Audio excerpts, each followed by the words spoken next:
बैलगाडी शर्यत क्षेत्रातला असा एक हुकमी एक्का ज्याच्या नावाशिवाय मैदान अपूर्ण वाटतं. सुसगावचा राजा, ज्यानं आत्तापर्यंत 1-2 नव्हे तर 12 वेळा हिंद केसरीचा गुलाल आपल्या कपाळावर लावला आहे. होय, आपण बोलतोय द्वादशम हिंद केसरी बकासूरबद्दल. बकासूर मैदानात येतो, विजयी होतो आणि गुलाल घेऊनच निघतो.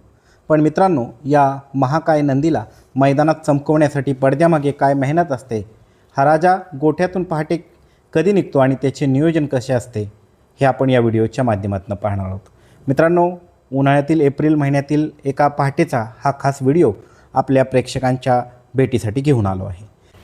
मोबाईलमधील घड्याळामध्ये मध्यरात्रीचे 2:15 वाजतात. संपूर्ण जग गाढ झोपेत असते, पण मुळशी तालुक्यातील सुसगावातील बकासूरच्या गोठ्यात मात्र हालचाल सुरू होते. येथे बकासूरचे निष्ठावंत सवंगडी म्हणजेच त्याचे सेवक मुक्कामी असतात. बकासूरची सेवा हीच त्यांची भक्ती. 2:15ला हे सगळे सेवक जागे होतात. सर्वात आधी बकासूरच्या आंघोळीसाठी गरम पाणी ठेवले जाते. त्यानंतर गोठ्यातील प्रत्येक सेवक स्वतः आंघोळ करून पुढच्या तयारीला लागतो. यावेळेस मैदानात जाण्यासाठी लागत असणारे गोमित्र, अन्य गोष्टी ह्या एकत्र करून गाडीमध्ये ठेवल्या जातात. त्यानंतर बकासूरला मोहिल शेठ गरम पाण्याने अगदी प्रेमाने धुतात.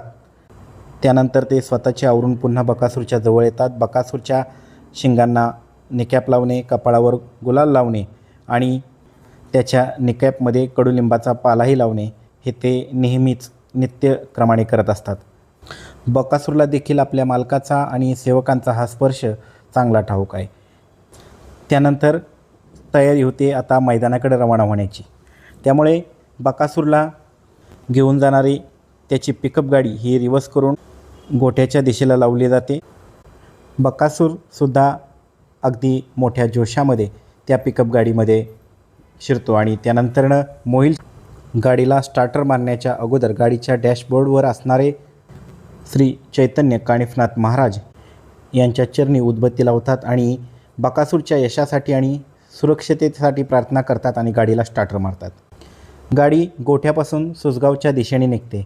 त्यानंतरनं गाडी ज्यावेळेस गावात पोचते त्यावेळेस दिवसभरासाठी बकासूर आणि त्याच्या सगळ्या सेवेकरींसाठी लागणारे पिण्याचे पाणी हे कॅनमध्ये भरून घेतले जाते आणि त्यानंतरनं गाडी थेट ग्रामदेवताचे दर्शन घेण्यासाठी जाते. या ठिकाणी 2 मिनटं गाडी थांबते. त्यानंतर पुन्हा गावातील दुर्गामातेचे दर्शन घेतले जाते. दुर्गामातेच्या चरणी नतमस्तक होऊन हा विजयाचा प्रवास सुरू होतो. बकासूरच्या पाठीशी सुसगावकरांची आणि महाराष्ट्रातील तमाम चाहत्यांची मोठी ताकद आहे. म्हणून जेव्हा तुम्ही सकाळी मैदानावर पोचता तेव्हा बकासूर तिथं आधीच राजासारखा उभा असलेला दिसतो. त्यामागे मध्यरात्री 2:15 वाजल्यापासूनची ही अखंड मेहनत असते.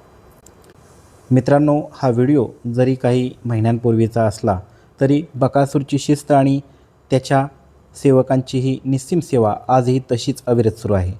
धन्य तो द्वादशम हिंद केसरी बकासूर आणि धन्य त्याचे जीवाभावाचे सेवक. तुम्हाला बकासूरचा हा नित्यक्रम आणि त्याच्या टीमची ही मेहनत कशी वाटली आम्हाला कमेंट करून नक्की सांगा. व्हिडिओला लाईक करा, शेअर करायला विसरू नका. आणि हो, मैदान रिपोर्टर चॅनलवर आपण नवीन असाल तर आपल्या चॅनलला सबस्क्राईब करायला विसरू नका. धन्यवाद.